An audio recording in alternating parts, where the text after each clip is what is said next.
No. Humiliated by Arabs on social media. Why? Why was he humiliated? Because he didn't kill, he killed the chicken coop. He hit the chicken coop yesterday. Picture of him with a chicken face. Okay. Arabs are making fun of Wayne, what's the good word from Israel? America. We're still here. Baruch Hashem. Thank God. All right.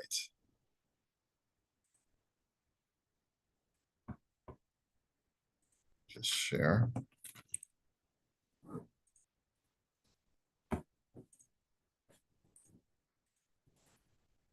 Okay.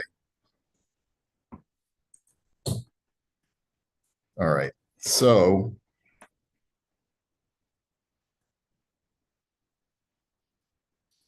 we're up to a new tshuva today, okay? Ha'im mutar lignov l'tovat ha'be'alim. Is it ever permitted to steal for the person's benefit? Okay, let's see the shaila. Yesh lanu pakid ba'avoda shehu achrai al hakasefet.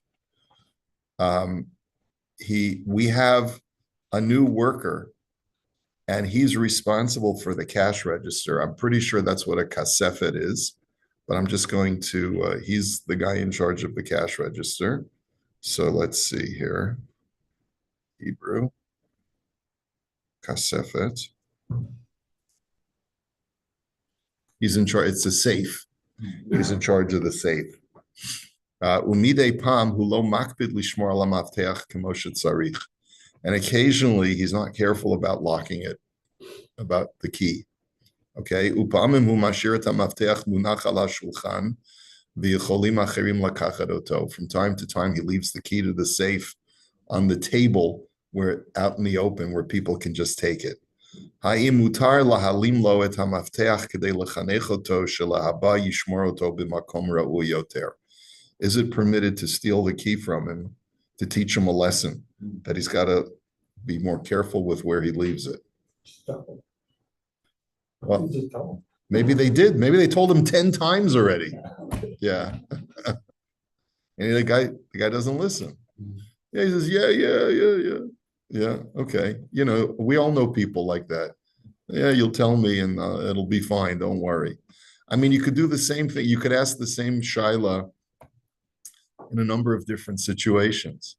Like what if someone on security is not careful? And you tell them, look, you got to be careful about who you check in. Or you got to make sure the door is locked and he doesn't keep it locked. Like there could be a number of situations like this, but this involves geneva.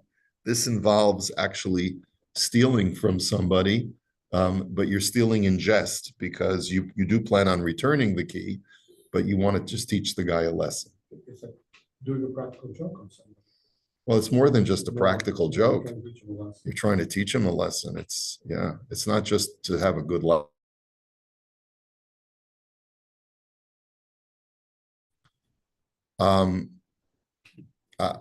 Probably not. I would guess that it's if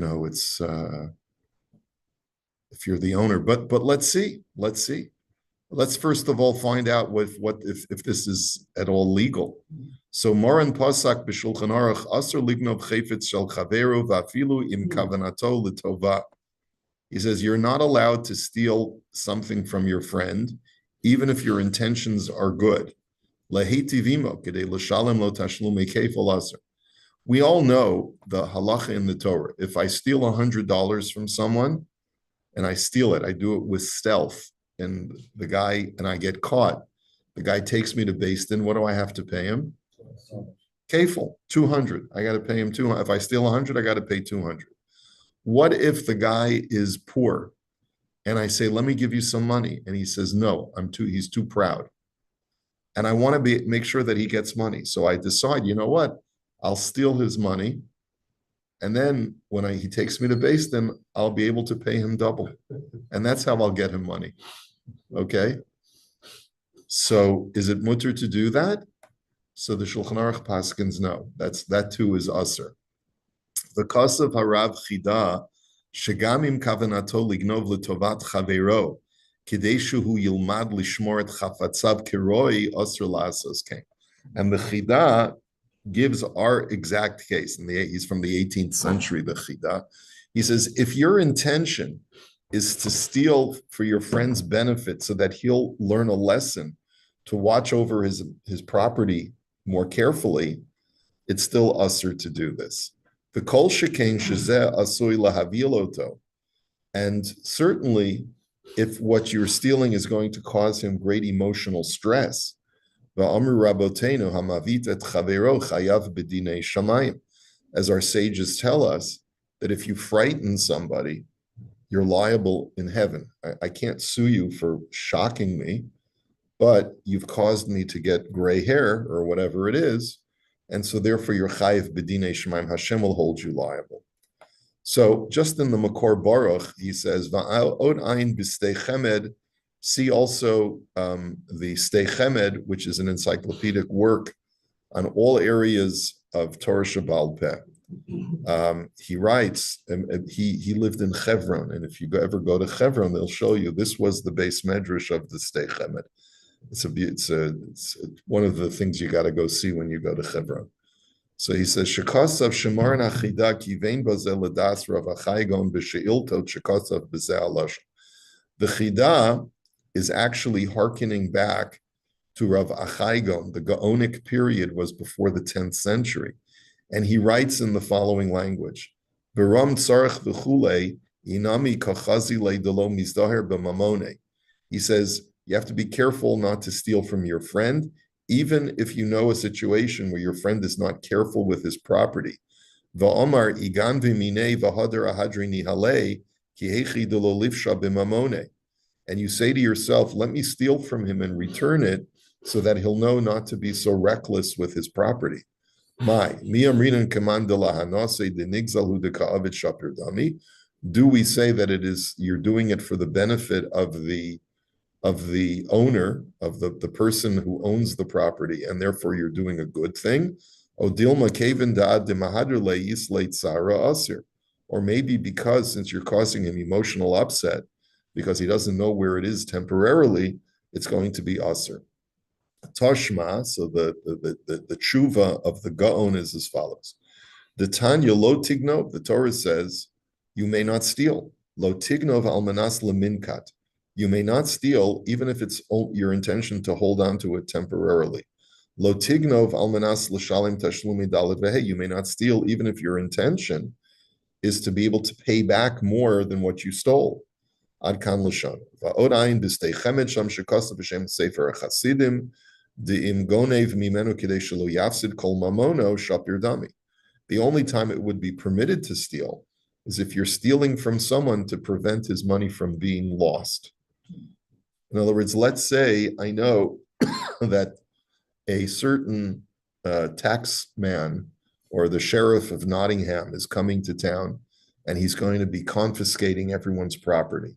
So I stealthily come when no one's around and I confiscate your very expensive valuables and I whisk them away in hiding so that no one will know where they are. And I do that to save your property. That, the Sefer Hasidim writes, is permitted. But if it's just to teach the guy a lesson, which is going to cause him temporary emotional stress, that is not permitted. But the word stealing, is that the proper word stealing? Because you're going to give it back anyway. So Yeah, even it's temporary stealing. Yeah. You're not allowed to, you're taking someone's property without their permission. That's the definition of stealing, even if it's only temporary. Okay, so far, it's not looking too good that you'd be allowed to do this. However, Matzinu b'maseches Tainis al Abba Umna shahayunostin lo shalom hashamayim kol yom ulabaye rak pam achas bashavua. There's a story in the Gemara in Tainis about a person whose name was Abba Umna. And Uman, back in those days, if he just is usually a bloodletter. And so he was some kind of medical person, and he would receive greetings from heaven on a daily basis. And Abaya only received greeting from heaven once a week. Va'Abaya haya mitztayer lama hu pachos me Abba Umna. And Abaya was disturbed. Why was he only receiving heavenly greetings once a week, where Abba Umna was receiving heavenly greetings every single day? Now, what does it mean to receive heavenly greetings? It could be that Eliyahu Hanavi visited him, but let's take a quick look at Rashi over there to see the story in the Gemara. So it's in Maseches Tainis. What daf was it? Aleph or Amid Beis? I stumped you. Okay, Amid Beis. Maybe it's time for a new prescription. Okay, so let's see.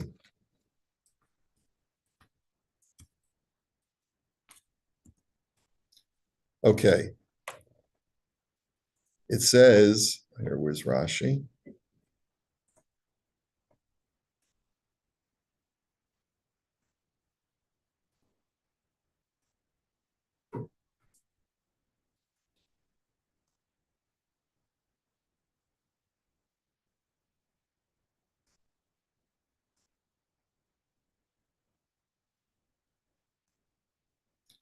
So Abba Umna, the Gemara says, was a Mekizdam. He was a bloodletter, Rashi says. He would receive greetings from the heavenly entourage every day. And as Rashi says, Bat kol omeres lo shalom alecha, a heavenly voice would resound and say, how you doing? Greetings. Abaya kol mali yoma deshabta. Abaya would get a heavenly voice greeting him once a week, every Erev Shabbos. L'Rava kol mali yoma de Kippuri, and Rava only got it once a year on Erev Yom Kippur. Hava kachal shadaite de Abaya mishum da Abba Umna. Abaya was upset. What does this Abba Umna got that I don't got? In other words, why am I only getting a weekly greeting from heaven and Abba Umna is getting a daily greeting? Amrulei lo matzis lemi aved ku'uvdei. And so the heavens said back to him, you cannot do what he does. Umay hava uvdei da Abba Umna, what did he used to do? Dechi hava avid milsa hava machis gavri l'chud v'nashi l'chud.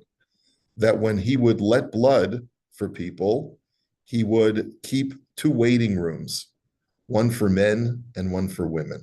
Did you ever do that? Joby, do you have a separate waiting rooms for men and for women? So why did he do it? So Rashi explains it was for tznius. He didn't want his patients to commingle with each other, okay? V'isle levusha de'isbe karna dahava bezia ki kusilta. And he had a special garment that he would use, that he would put on the patient, that had a needle sewn into the garment. Dahavis bezias ki kusilta. That shayatakua bo hakeren shumakis bo ulanashim havimal bishla. In other words, he put it on his female patients so that he would avoid having to see them bare shouldered. Yeah, okay. Ki hava abas asyule itza hava malbishla. So when a woman would come, he would tell her to put on the garment. Ki lo nistakel, so that he would not have to look at her bare shoulder. The Islay, I'm telling you, if you wanted to avoid looking at bare shoulders today, you'd go nuts. Especially it's wedding season now. What the women are wearing, it's just unbelievable. I don't know how you can say a bracha in front of what the women are wearing at the the Isla. Anyway, it's a different world today, unfortunately. The Isla duchta ditznia deshadi be pshiti deshakil, and furthermore, he had a box where people would pay for the bloodletting service on their way out. In other words, he didn't have a receptionist saying, how are you going to be paying today? You want us to put it on your credit card or on this or on that? he would have a box and people would put in coins privately on their way out. The islay shadi bay, the leslay lo mechsif. If a person had money, they would put coins in the box. And if a person didn't have money, he wouldn't be embarrassed because no one could tell which it was a box on the side that no one could tell what was going on over there. And so no one knew who was putting in money, who wasn't putting in money. When he had a Talmud Chacham come before him, he refused any payment. And after the rabbi had his bloodletting, Abba Umna would give the rabbi some coins. The Amar Lei Zil Bari Nafshach. Go ahead, telling him, heal yourself, meaning, you may need to buy some extra food, you may need to buy some stuff. So anyway, that was his righteousness. Yom Echad Shadar Abaya Zugad Rabban Lemivdike, and one day Abaya sent a pair of Talmidei Chachamim to go and test Abba Umna to see if he was really the righteous dude that he was purported to be. Osvinhu va'achlinu va'ashkinu umachlahu bistarki balelia. So he sat them down, gave them a meal, gave them to drink, and umachlahu bistarki. What does Rashi say that means? That he placed some very soft woolen quilts, I guess, so that they could sleep on it at night. So is that the end of the story? Apparently not. Litzafra karchinu v'shaklinu. So in the morning, the rabbis took the quilts with them, folded them up and put them in their backpacks and took them. V'kamu v'nafgaluhu l'shuka v'ashkachinu. And so they walked to the marketplace. Basically, they wanted to see how Abba Umna would react to having his property stolen. So he found them. Amrulei lishaimei mar hechi shavu. So they said to him, they brought these quilts to the shuk, and they were planning to sell them. In other words, they pretended they were planning to sell the quilts. And so Amrulei, so they said to Abba Umna, tell us how much these are worth, and we'll sell them to you. So Amr lahu hachi vahachi. So he said, well, this is what they're worth. Amrulei v'dilma shavutfei. They said, we're not sure if we can trust you. Maybe they're worth more than what you're telling us, and you're just trying to rip us off. Amr lahu b'chachi shaklinu. And he told them, but I'm telling you what I paid for them. What? The price tag is still on. Amrulei didach nihu v'shaklinu minach. And they said to him, these are your quilts. We actually took them from your house. Amrulei b'matusa minach b'may chad. And so they basically revealed themselves, and they said, of course, we're not going to ask you for the money, but what did you think of us when you saw that your quilts were missing in the morning? Amar lahu amina pidyon shvuyim ikluhu l'rabanan v'achsifa l'meimerli. So I said, these rabbis must have had an urgent need to redeem captives. And so they didn't, and they were too embarrassed to tell me they needed money. So they took my quilts to do a mitzvah. I'm sure if the rabbis took them, they had a need for them. So that was what I thought. So Amrulei hashta nashkalin humar. So they said, well, here, take your quilts back. We were just testing you. Amar lahu me'ahu shaita is chatinhu midaite litzdaka. So he said, no, I refuse to take them back because once I saw they were missing and I assumed you needed them for some mitzvah, I completely pledged that they are meant to be tzedakah. So they're yours. You got to take them. So havakalcha chalsha daite derav. Okay, that's the end of the story. So what do you see from this story? Yeah.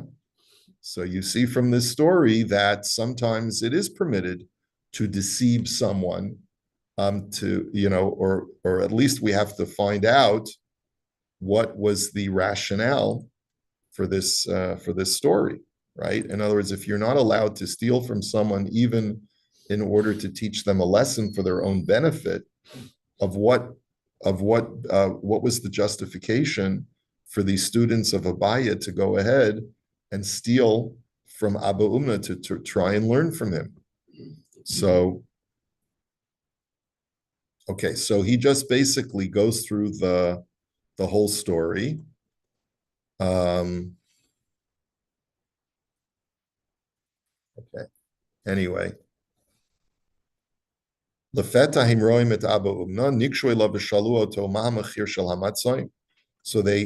went to the shuk to we're coming into the story. He translates it all. They went to the shuk in order to sell the quilts, and they bump into Abba Umna, and they asked him, "What are these worth?" If another person would have found these, would have bumped into these guys, he would have yelled at them, saying, "Why did you steal my quilts?" He didn't get upset at all. He just said, "Well, they're worth this such and such amount." Amru lo ulai yoter yakar. So they said to him, "Maybe it's worth more." Amr lahem zeh machir sheshilamti aleim v'lo sha'al otam afilu lama lakchu lo et hamatzayim. And he said, "No, no, no. This is what I paid for them." And he didn't even ask them, "Why did you take my quilts?" He never even asked them that question. Amru lo zeh shelcha v'lakachnu otam mehabayit shelcha. And they said, "Well, these are your quilts. We took them out of your house." Hu lo ratza lakachot otam v'amar lahem. He didn't want to take them. He said to them, "Ani chashavti aleihem litzdaka, ki ba'oto harega chashavti shema balachem mitzvat pidyon shvuyim v'atem mitbayishim levakesh mimeni." Exactly the story that we saw. He says, "I thought that you needed these quilts for charity, and because you have a mitzvah of pidyon shvuyim.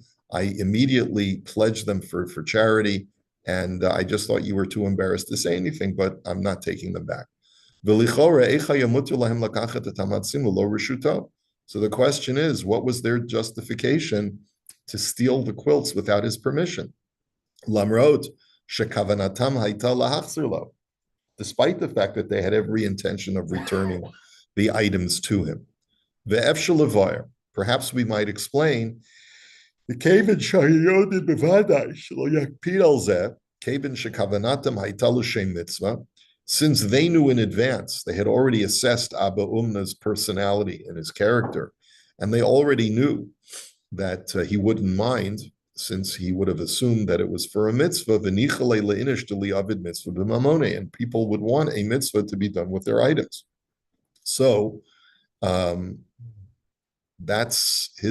he says, perhaps that's the answer. In other words, I know that you would want to do a mitzvah, but I had to leave at 5 a.m. You were still sleeping. So I decided to ransack your house, take all your valuables, because I know you would want to support my yeshiva. Basically, I mean, can you do that? And that sounds a bit contrived, right? Implied consent. It's like implied consent. But why? Because I know that you would want me to do a mitzvah with your property. The Harav ben Ishchai besifro ben Yehoyada kasav l'tareit shehem lakhu et zeh beseiter elo lakhu otam b'fnei b'nei habayit. So the Ben Ishchai, finding this story just too astounding and it's incompatible with the halacha, says you have to say that when they took the quilts, they did it not in front of Abba Umna, but in front of the other members of his household. V'kulam ra'u otam shekarchu osam v'lochein zelo nechshav iser gezel. Everyone saw them folding up the quilts and putting them in their knapsacks, and so it wasn't considered it wasn't considered to be stealing because everyone saw what was going on. So that's one way of understanding the story, but it doesn't seem to say that in the story. But it doesn't look good, that almost like the rabbis are stealing from the sky. So from the outward, it looks like it's bad. Yeah, it does look like it's bad. And if they're assuming that he's not going to mind, then what kind of a test is it? You don't know. Well, yeah, what kind of test is it? Okay, so these are neither of these answers, either the answer that they knew that Abba Umna wouldn't mind, or that people were watching them and therefore it's not considered theft. It doesn't seem to be that anything is being tested here, and it also seems to be incompatible with the way the Gemara relates the story. He says, "Omnam yesh lahakshos al zemeh haGemara b'maseches Gitin." We have to now introduce another Gemara. The Gemara over there in Gittin says, "Shemasupr Rav Sheshes lo haya oichel eitzel hareish kalusa." He says the Gemara relates that Rav Sheshes refused to eat at the house of the Reish Kalusa, the exilarch, the rabbinic head of the exile in Bavel, and the reason is he says because there was a kashrus suspicion.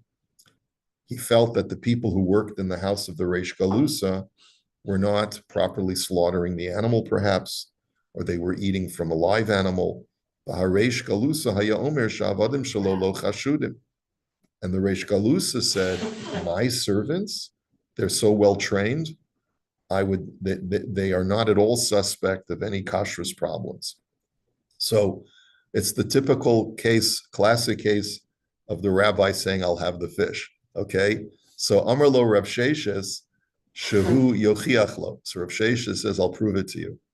Oto hayom hechinu shama eze keves la'achila.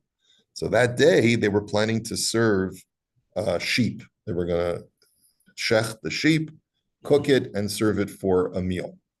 Amar lo Rav Sheshes l'shamash shelo sheyelech b'seiter v'yavi regel echad shel hakeves b'li sheyargishu.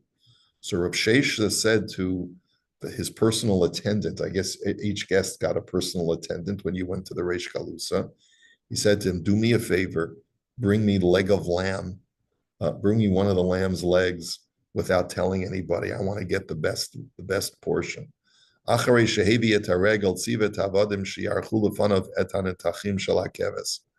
So then after that, after his private attendant brought him the leg, he said to all of the other servants, "Okay, time to prepare the meal and bring us the lamb meal."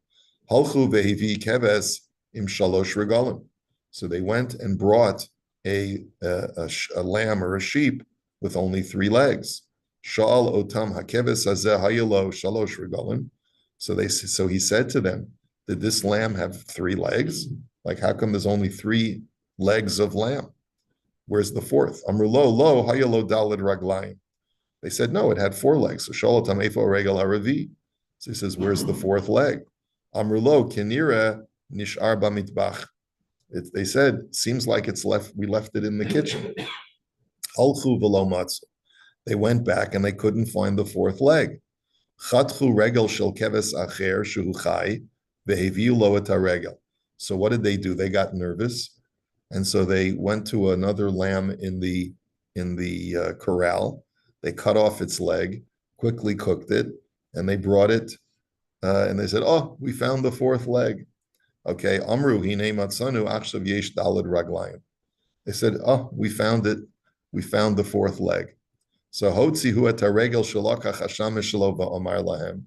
Then he pulled out the leg that he had asked his attendant to bring to him in advance, and he said to them, "Hakeves hazeh chamesh raglayim hayolo." Oh, you mean this lamb had 5 legs? V'teikef nochach ladad shavadim shelo chashudim al ever min achai. And that's how Rav Sheshes was able to prove that these servants were actually suspect of cutting off limbs from living animals and passing them off as kosher. So it was one of these kashrus scandals, right? And the Reish Galusa, right? It was a kashrus scandal. So vikasha eicha yamutulo lakachat regel achat afilu im daito lahachzir.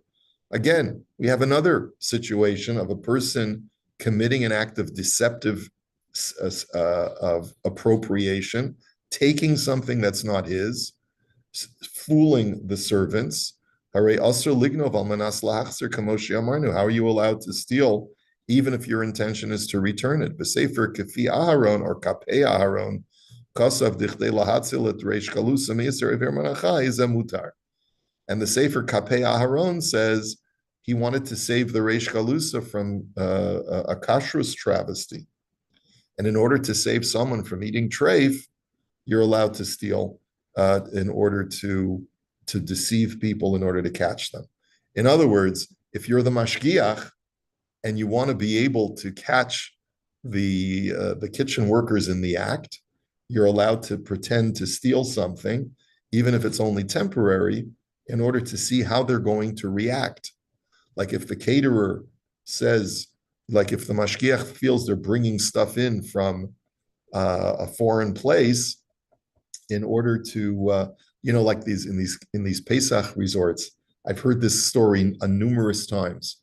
Someone at the table asked for ketchup, and the waiter couldn't find ketchup that was from the kosher Pesach stash. So he went over to the other part of the hotel and brought regular Heinz ketchup, which is okay. So it's kitnius, it's not chametz, but they caught him in the act. What if the mashgiach wants to find out if the workers are on the level or not? So he hides away, locks away all the Pesach ketchup, or takes it away, puts it all in his room to see how the waiters are going to react when they can't find the ketchup. So again, stealing in order to save people from treif or from things that are not kosher that the waiters are doing. So which one is it? Is it permitted or is it not permitted? Stay tuned. Okay, we'll have to hold it here.